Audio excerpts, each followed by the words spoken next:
can't believe it. It's finally warm. It's warm because it's only -3. And we're getting another cold spell, but I wanted to show you guys. I don't know if you can see how beautiful all the trees are.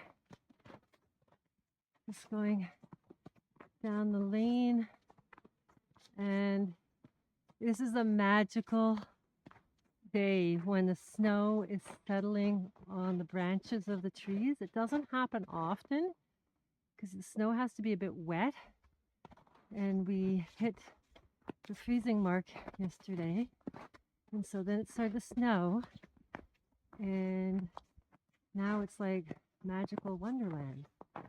It's a little too deep to go in the woods, but you can take the doggies out.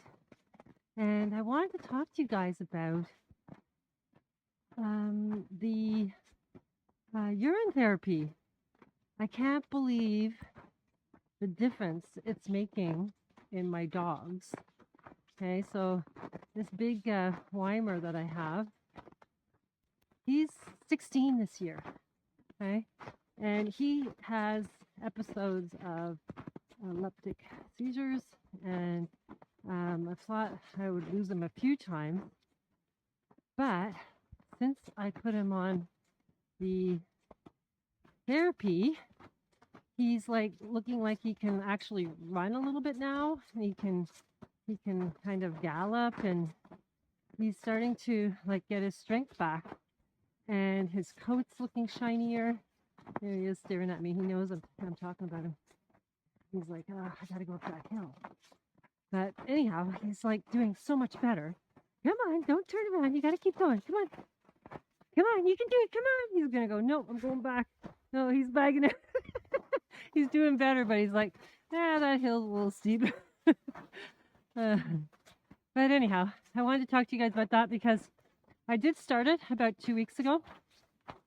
And I drink it with mango juice, and it just tastes like mango juice. So it's easy to get down once you get past the psychological barrier.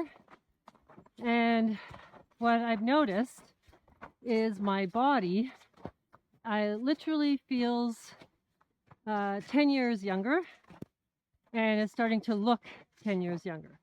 And at first, my face broke out because I have a tendency to have that anyhow. I have really sensitive skin, and I was like, oh my God, is it making it worse?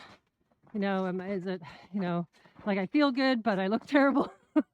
But I stuck it out, and now my skin has been the clearest, I swear to God, in the last, I don't know, 20, 30 years.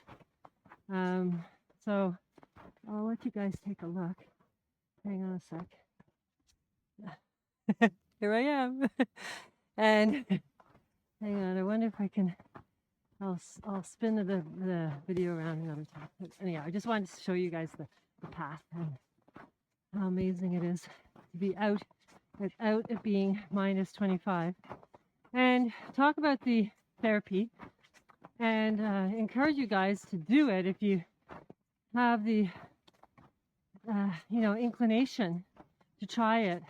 And I found a book. I was actually talking to Jordan, who is Waters Above. He's a crypto, also to do with philosophy. He's helping people with the crypto market and just dealing with the fear of it and all that. And we've had a few really good conversations. So I'm going to do an interview with him. And we were talking about the urine therapy, and he had a link to an old book that was talking about it, rather than just listening to people on YouTube.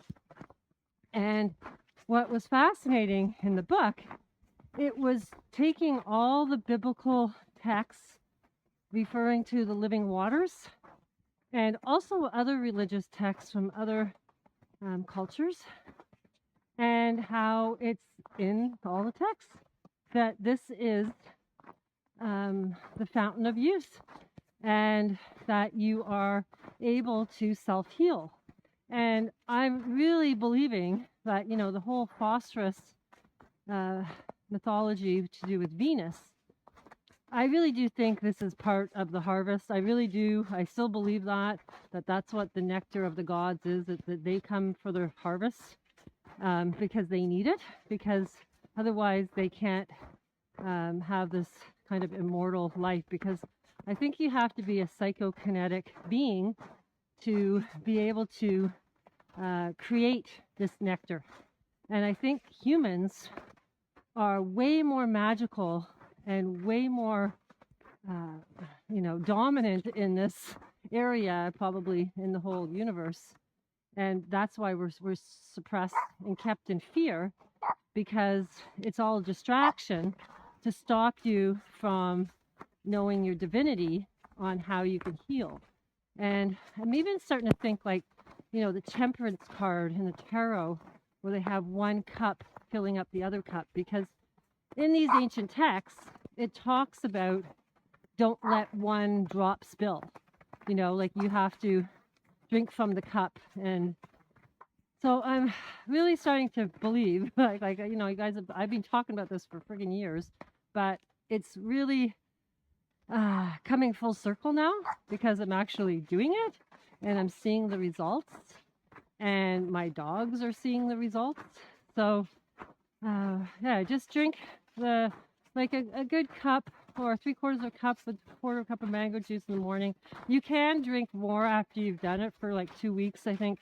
Once you've kind of gotten to the detox, then you can start to drink it more during the day. At first, my face got a little puffy under my eyes, and then my skin broke out, but I didn't have any other symptoms. Like I didn't have pain or anything bizarre besides that. But I'm a pretty, I don't have a lot of toxins in me, because I'm not on any pharmaceuticals. I don't drink alcohol, so I'm pretty clean as it is. But anyhow, I just can't believe it. So I wanted to share that with you guys, and I'll share the text and show you. Here's my little creek there, full up with water. I don't know if you can see. Every once in a while I get ducks down in here, little wood ducks, and you can sometimes see a woodpecker. I got this big pileated woodpecker that comes, and we have the owl. And it's a little deep to go to the sugar shack, but there it is. It's in there, but it's a little deep to walk in there right now. But I just wanted to come and share the snowfall with you, because I know some of you don't get to experience it. So this is it. This is winter wonderland in Canada. And so exciting about what's happening in Ottawa with all the protests, even though, like, I think some of you have sent me that, there was a trucker strike in the Illuminati cards. I know it's all part of it, but it's part of it to say, are you willing to disbelieve the media and trust your neighbor? Your neighbor is, celebrating unity. People are dancing in circles, singing "We Are the World." They're cleaning up garbage, and then the media is saying, they're, defacing statues and doing all this stuff with Nazi flags. And this is what our Prime Minister is saying after he called us misogynist, racist idiots. But I think it's all part of the game. Like, he has to look so like an idiot to the public to help awaken. I think it's all part of the plan. I don't think it's all nefarious. And maybe they will try to use it in a nefarious way and, create some big distraction, and then get the attention off of it. Or maybe it'll just cause food shortages, which will then, end up creating more trauma somehow, because people are going to get their root chakras kind of threatened with their security, not having food. But it's all part of it, because you have to disconnect from the matrix. And so food shortages just makes you learn to be more self-sufficient, right? Grow your own garden, get your neighbor to help you, trade stuff, whatever. It's all, in the end, helping us to decide to leave the matrix and not become, fearful and hateful of people that have different beliefs than you. And with this Neptune-Jupiter conjunction happening, in April 12th. This is so intense on belief systems because Neptune is Christ consciousness that wants you to become self-healing and metaphysical and understand that your body is your temple, and that you can self-heal and you don't need pharmaceuticals. And then Jupiter is kind of like the traditional beliefs, right? It's all like, I believe what the media is saying, I believe what the authorities saying, and I'm not going to trust my neighbor. And it's kind of awful, you know. It's like it creates hate. It causes like such a distrust. And even though I'm okay with a vaccinated person being in my home, you know, thinking that they can still spread it, and I don't even know if they have it, right? So it's like how far are you going to go with your beliefs? Like how much pain are you going to cause with your belief system? Like I'm not in that sense of, oh, I'm not going to be around any vaccinated people because, you know, they're evil, you know. Like I'm just like, okay, you're vaccinated, fine, that's fine. I'm not, okay, fine. You know, it's like, it's just interesting to see how it's all unfolding. And I wanted to talk to you about the black moon Lilith, even though we had, it's really a dark moon that when it's a second moon, I was going into the research of that. It's really called a dark moon Lilith, or it can be a black moon, but there's different aspects, right? Like I did in my last video. There's also, it's like when the moon is at the furthest point, right? In far away from the earth. And that is tied into which constellation is that happening in. And right now it's happening in Gemini. And so when it happens in Gemini, it's all to do with your mind, having an open mind. It has to do with researching and finding out the truth. It has to do with the Lover's card in the tarot. It's ruled by Gemini. So you know, it's like you have to kind of mend your shadow and yourself. That's what the Gemini card is really about. It's like there's one part is mortal and one part's immortal. It's like one part is the shadow and the light. And this is why you see the twins symbolism everywhere. It's just the other side of you. It's what you look in the mirror and see. It's your twin, right? So that's interesting that's happening in Gemini. But in the tropical astrology, they're saying that I think it's out of Gemini and going into Cancer in April, but it's not. And I checked it out in the sky and it's not. It's not going into Cancer until October.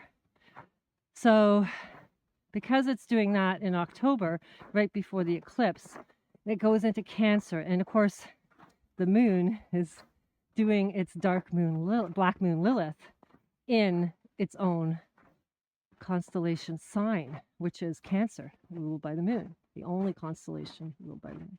So you can see how this is coming full circle now to the Christ consciousness. Christ consciousness is the Chariot card, ruled by Cancer and the moon, and the moon card ruled by Pisces and Neptune.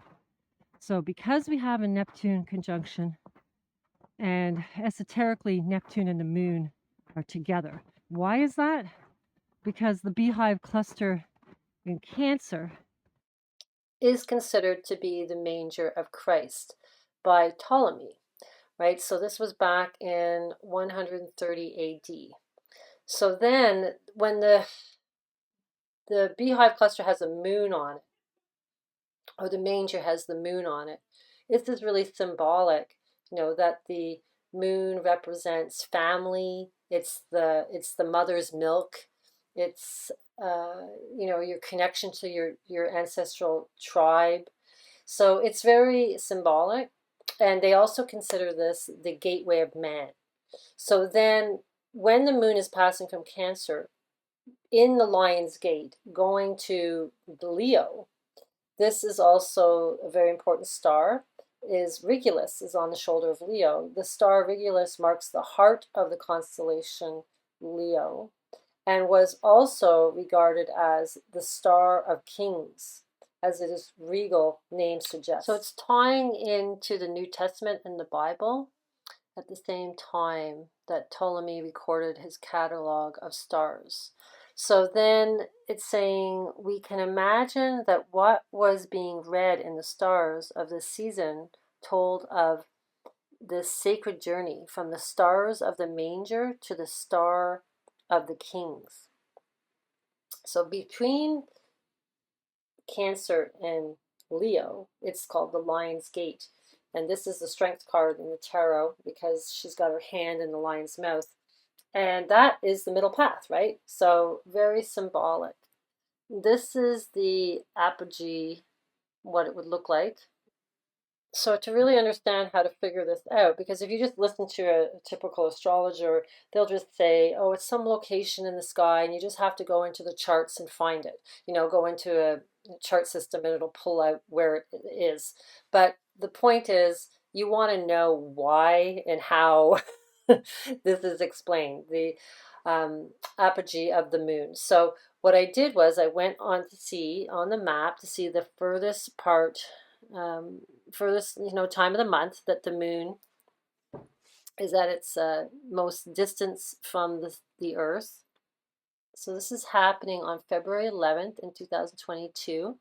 So that's just before Valentine's Day, where we have all our symbolism coming through for Captain Cook and his death that happened on Valentine's Day. I'm going to get to that video. I'm going to do it next. I promise I'm going to do it before Valentine's Day.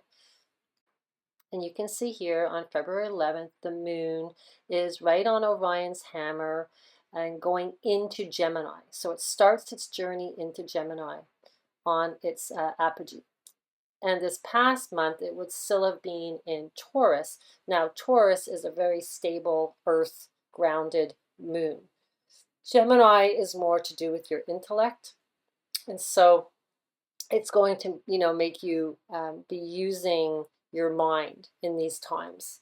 So this is going to happen from now.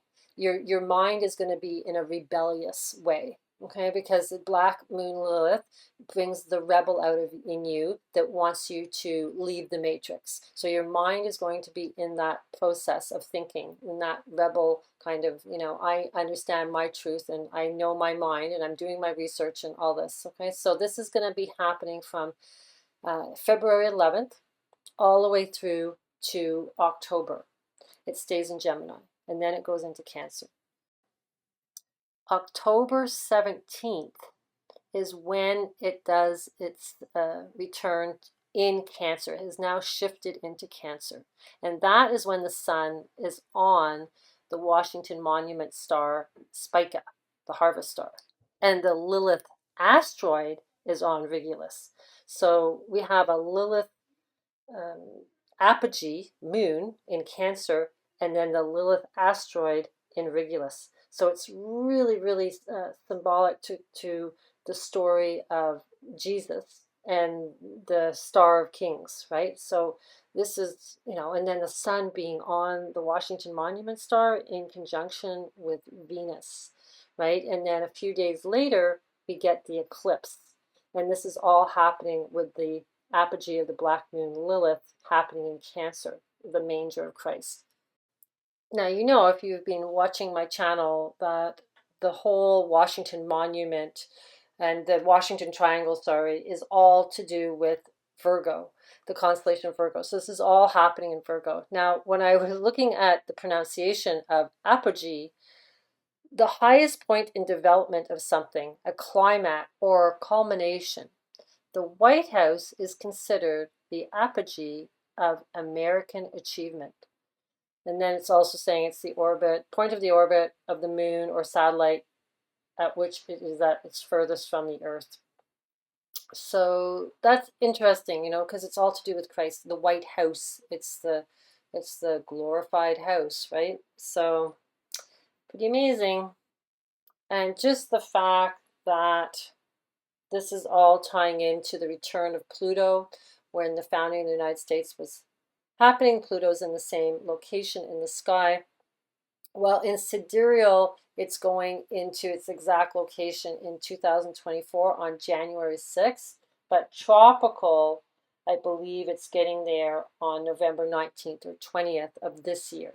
So there's a difference in the astrology for that. But the point is, it's back, it's done its full return and it's right back. So there's lots of rebellious freedom fighting going on. That's why we're seeing this with all the truck convoys and them honking their horns. And these horns are, I do feel they sound like God's horns. It's like they're the sound that you cannot get rid of once you hear it. It's like it's so amazing. But and people are complaining about it now because it's like disturbing the peace. But it's like the horns are the horns are sounding. So. And this is, starting to become worldwide, right? So there's lots of other countries joining into the movement. So this is all about rebellion of the system. So this is, really what the White House was founded on, because they were rebelling the British and their control. This tropical astrologer is saying that we're in a Gemini Lilith moon from July 2021 till April 2022. But like I said, I see it in sidereal. It doesn't go into Cancer until October. And the last time this happened was in September 2012 to June 2013. It was in Gemini. The way tropical astrology describes the Black Moon Lilith is that its cycles stay in one constellation for 9 months on average. But that is because they divide all the constellations exactly to the same size. So in sidereal, which is the real sky, the Cancer constellation is small. The Gemini one is, pretty average, but it's only like 7, maybe 8 months that it's in there on this cycle. So Black Moon Lilith in Cancer. Our family, our heritage, our focus on some or all of Lilith's themes in some form, because Lilith is in Cancer. It's possible that our family member will play Lilith for the entire family, or that the whole family will have a first-hand Lilith experience. It's also possible that many members are living Lilith stories from one side or another, with the consequences of shunning, suppression, or wildness. This may sound like many people's families. Still, Lilith has a distinct advantage: the stakes of either forceful, authentic self-expression in the family or at home, or leaving it behind to create a new life elsewhere to maintain wholeness. That sounds more like it, right? So you want to leave. Or suppressing the expression of self and others are incredibly high. To put it another way, such families have a lot invested in either trying to be Lilith or suppressing her, or both, which could lead to decades of what happens to be a sex war or other form of a power struggle between one faction and another. On the surface, old and young, foreign and domestic. These realities must be accepted, and people in this position must learn to control their emotional landscape with mindfulness, compassion, and intention. So we're really being called to try to balance these rebellious energies within the family. And it's not just the family of our current, your own family unit, it's the family of a nation, right? So there could be, this conflict with other nations, but it's really intense as it moves into Cancer. But I think this is all happening more the intensity when it gets in there actually, like in the sky, not just in tropical when they're saying it's going, but when it's actually getting in there, which is, very significant that it's happening when the sun is on Spica, the Washington Monument star. Now there's 3 stars, the guiding stars, which is the equatorial grid from the North Pole Polaris to the ecliptic where the planets cross. That is where Jupiter and Neptune will be having their conjunction on April 12th. And that pentagram, that's the right-hand fish of Pisces, I am convinced it's the crown of Christ. Okay, it's called the circlet of Pisces. Now, he's the fisherman, right? When he's in Pisces, Jesus. So now we're starting to understand now that Neptune really represents Christ consciousness. So this is so significant that it's happening, right on that circle. And if you look at it from a farther out viewpoint, that fish rides on the back of Pegasus, right? So he's riding the horse with his crown.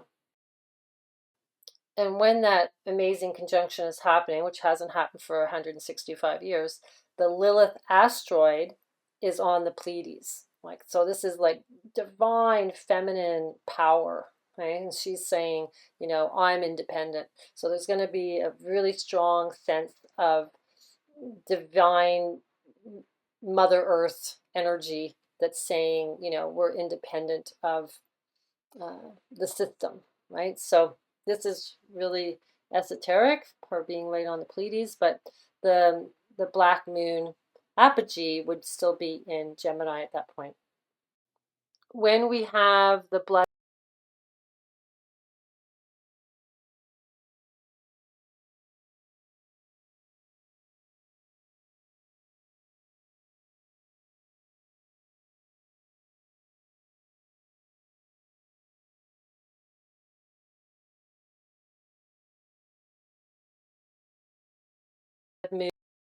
moon that is in Libra, it is Taurus, or that's all real esoteric. That is the and Joan and Aretha Franklin, very significant, but they were all done on Sun Saturn conjunctions in this location.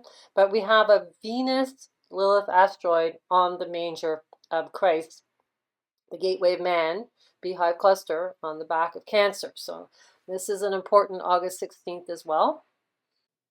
And then we have the magical moon in Aries with Uranus, the blood moon, right? And this is happening at 5:15.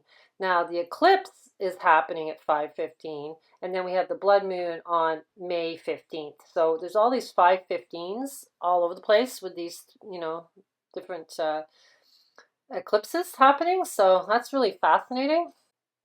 Now, blood moon only lasts like about half an hour or an hour or so.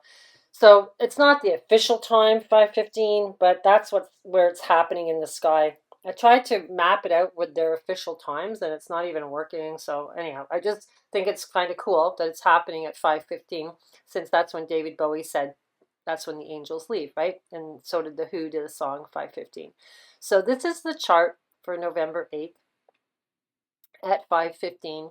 And I find it pretty cool because it's all to do with freedom. With Pluto in the third house in Sagittarius, it's all to do with freedom.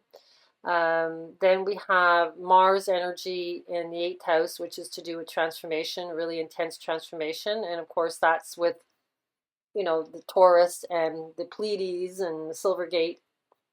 And then we also have Uranus, which is freedom, it's heaven, and the moon, like I said, in Aries, but that's in the seventh house, which is all to do with relationships. So it's kind of like wanting to have the freedom, and the emotions is in the freedom, and really intense emotions because it's in Aries, which is ruled by Mars. And that's really like your warrior flame.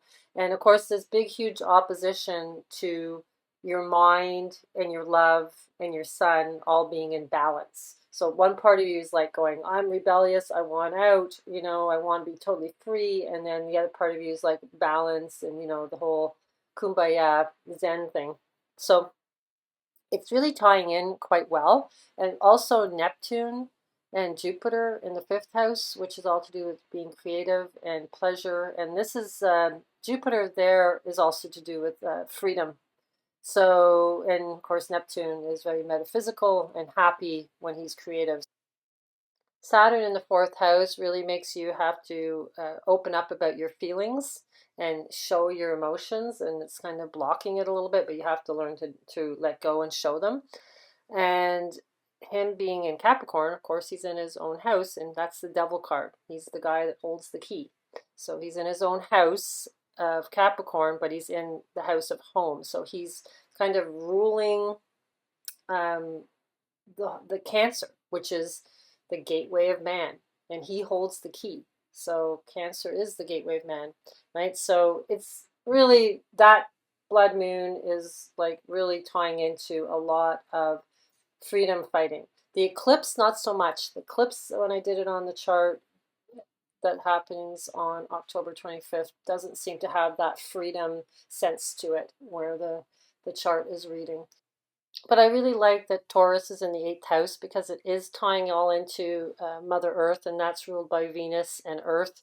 Taurus is like the labyrinth. It's really Mother Earth.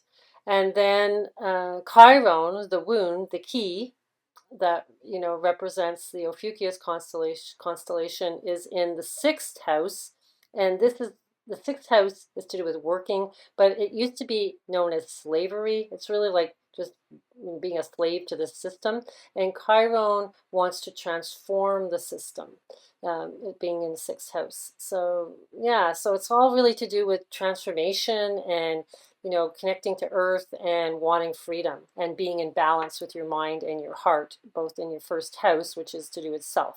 So it's a very nice wheel that's happening on this blood moon on November 8th. This is Black Moon Lilith in Gemini.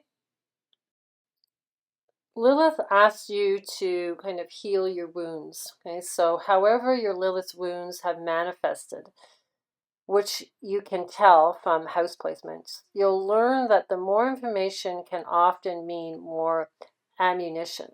You now place information selectively, choosing your words carefully. You have a magic knack for saying a whole lot without ever revealing anything.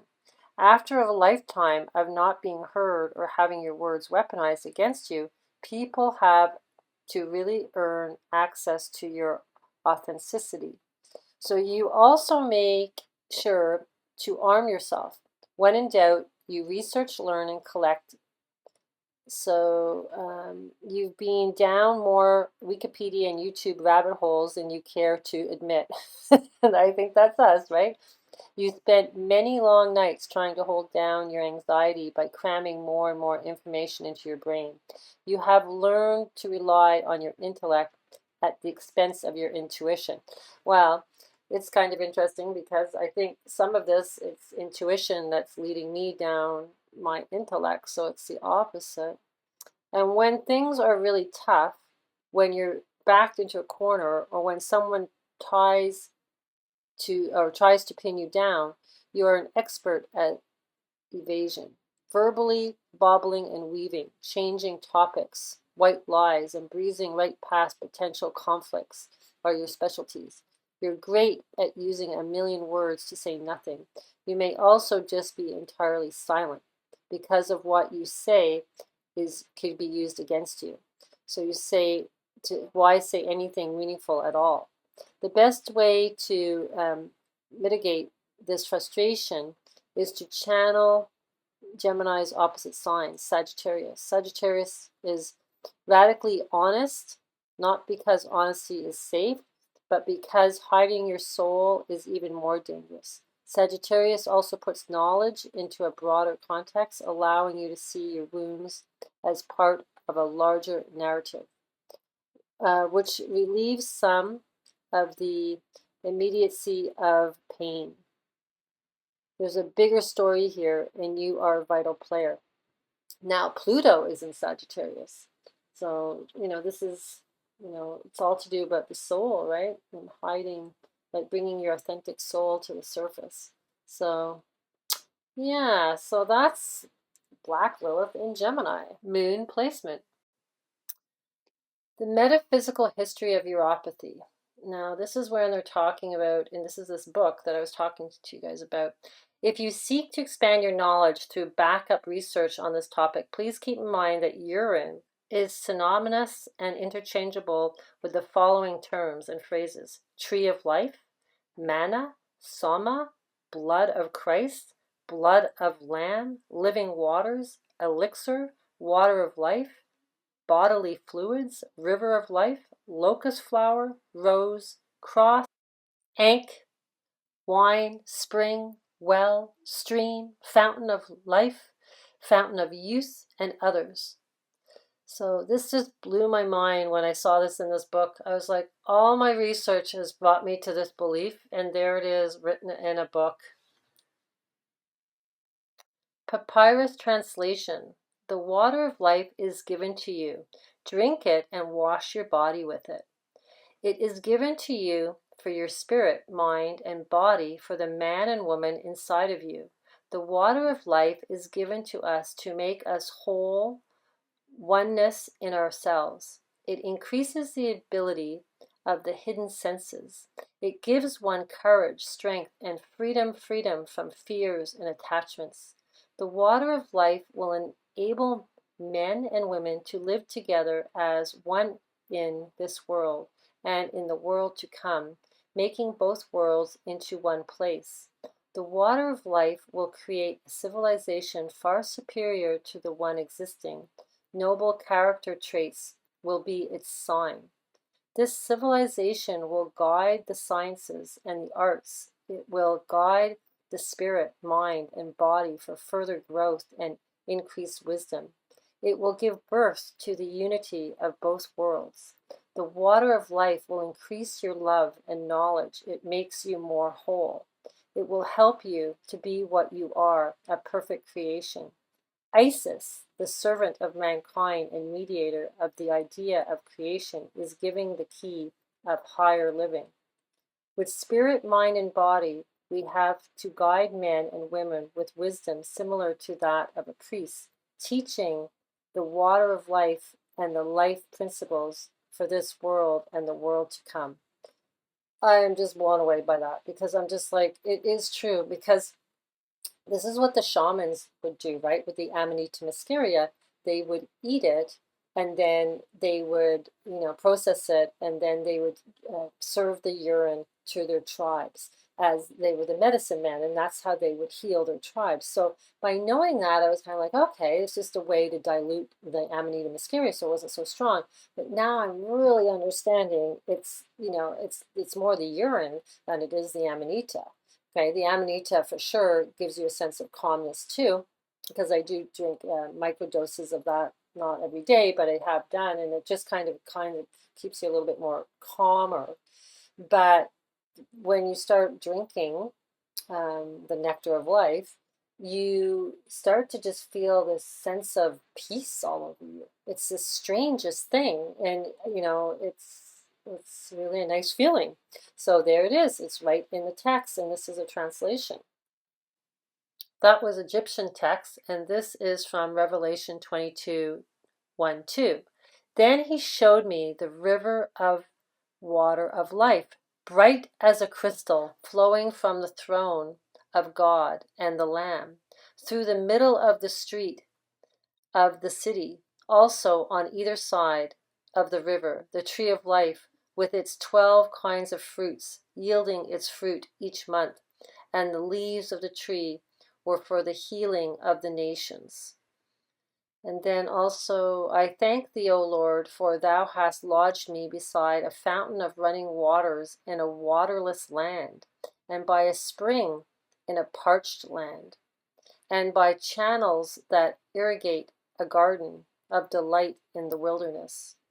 But thou, O my God, hast put into my mouth as showers of early rain for all those who thirst, and a spring of living waters. So it is the living waters. The waters verily are healing. The waters chase away disease. The waters cure all disease. May they prepare a remedy for thee. The God-man that has caused disease shall perform the cure. He is himself the best physician. The divine tree, the Varana, shall shut out disease, as Ritra did hold fast these ever-flowing waters.